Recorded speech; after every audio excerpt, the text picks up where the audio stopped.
தமிழ் மொழிக்கும் அதன் பாரம்பரிய கலைகளுக்கும் புத்துயிர் அளிக்கும் வகையில் சக்தி FM ஏற்பாடு செய்துள்ள சக்தி சங்கமத்தின் 4ஆம் நாள் இன்றாகும்.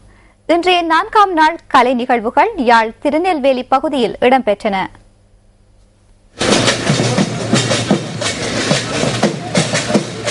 இளம் சமூகத்தினர் மத்தியில் தமிழர்களின் பாரம்பரிய கலைகள் தொடர்பில் அறிவூட்ட வேண்டும் என்ற எண்ணத்துடனும் அந்த பாரம்பரிய கலைகளை பாதுகாக்க வேண்டும் என்று வலியுறுத்தியும் சக்தி சங்கமம் இலங்கையின் வடபகுதியில் முன்னெடுக்கப்படுகிறது.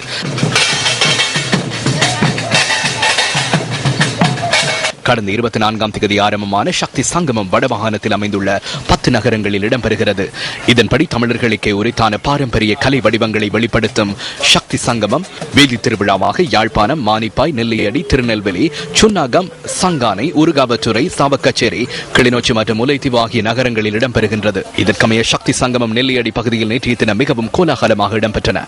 இந்த நிகழ்விற்கு வடமாகாணத்திலிருந்தும் பெருந்திரளானோர் கலந்து கொண்டிருந்தனர்.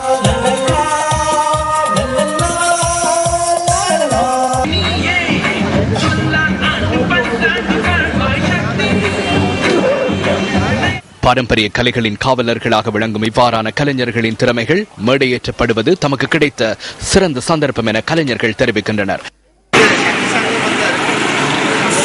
இதுவரை சக்தி சங்கமத்தின் 4ஆம் நாள் நிகழ்வுகள் திருநெல்வேலி பகுதியில் இன்று மிக சிறப்பாக நடத்தப்பட்டது. பொய்க்கால் குதிரை ஆட்டம், கரகாட்டம், காவடி, மயிலாட்டம் உள்ளிட்ட பல பாரம்பரிய கலை வடிவங்கள் இடம்பெறும் சக்தி சங்கமத்தின் 4ஆம் நாள் நிகழ்வுகள் இன்று இடம்பெற்றன.